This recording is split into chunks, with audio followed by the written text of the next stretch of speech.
বাবা খাবার খাবেন না? খেয়ে তো পেয়েছি। শুয়ে আছেন? শুয়ে আছি, শরীরটা ভালো না, গা হাত পুরো ব্যথা আছে, পুরো কোমর পা ব্যথা ভীষণ। বেলাও তো চলে গেল, খাওয়ার কখন খাবেন? এই এখন খাবো। খুব শরীরটা ক্লান্ত হয়ে আছে। খুব খারাপ লাগছে? হ্যাঁ একটু খারাপ তো লাগছে বৌমা। তুমি খেয়েছো? খাবার খেয়েছো তুমি? হ্যাঁ খেয়েছি। ও বৌমা তুমি গাছে বসো না, দূরে কেন বসে আছো?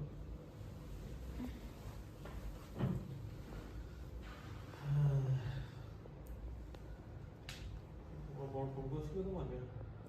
না, আপনার ছেলে তো টোটালি ফোন টোন করেই না। আর কতদিন হলো বাইরে গিয়েছে, কোনো খোঁজ খবরই তো নেয় না। খোঁজ খবর নিচ্ছে না? তোমাদের মধ্যে সব ঠিকঠাক চলছে তো? মোটামুটি চলছে।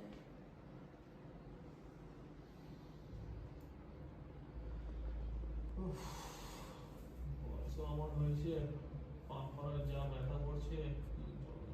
আমি দাবাই দেবো?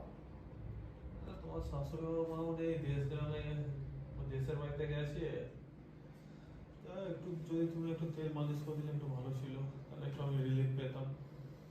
আচ্ছা পাটু সোজা করে দিন, আমি করে দিচ্ছি।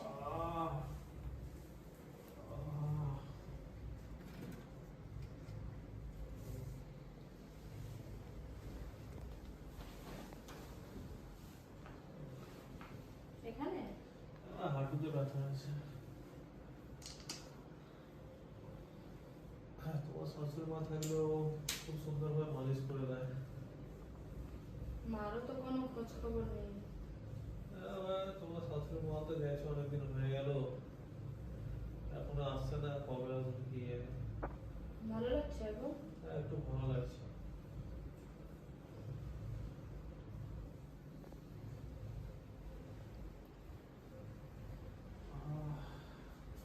তোমার হাতে তো জাদু আছে, কিন্তু তোমার শাশুড়ি মায়ের মতো।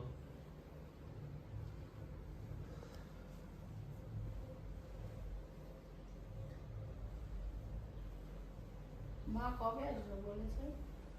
কিছু তো বলেনি কবে আসবে, আসবে হয়তো 2-3 দিনে চলে আসবে হয়তো। বলছি বাবা একটা কথা বলবো? কি বলো? কিছু মনে করবে না তো? না করবো না, বলো। বলছি তোমার দ্বারাই এই বুড়ো বয়সে কি কি দাঁড়ায় বলো তো, আর কি তুমি ভুলভাল কথা বলছো বুঝতে পারছি। বুঝতেই পারছো, তোমার ছেলে অনেকদিন থেকে বাইরে আছে, ওর তো কোনো জ্ঞান নেই। আমার ছেলে তোমার সাথে ঠিক মতো পড়ে না। না, খুশি করো না।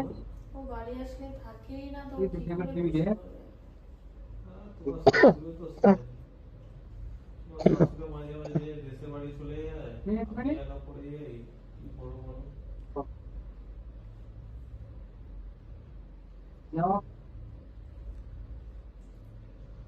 খুব ভালো লাগছে, তুমি যেভাবে মালিশ করছো খুব ভালো লাগছে, আরাম লাগছে।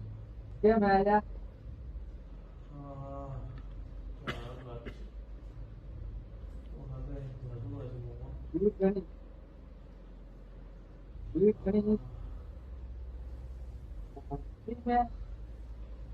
করছো বাবা?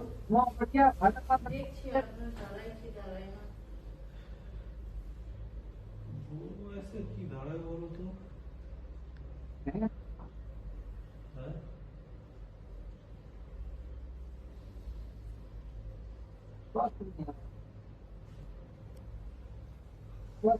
একটু চেষ্টা করুন না বাবা, কি চেষ্টা যদি করো? হয়ে যায়। বলো, বলো। একটু দেখুন দাঁড়ায় কি না। বুড়ো বয়সে তুমি যদি দাঁড় করতে পারলে তো হয়, কেন তোমার শাশুড়ি দেশে বাইরে গেছে, আমার ছেলে বলতে গেলে বিদেশে গেছে, তুমি একা আছো, আমি একা আছি।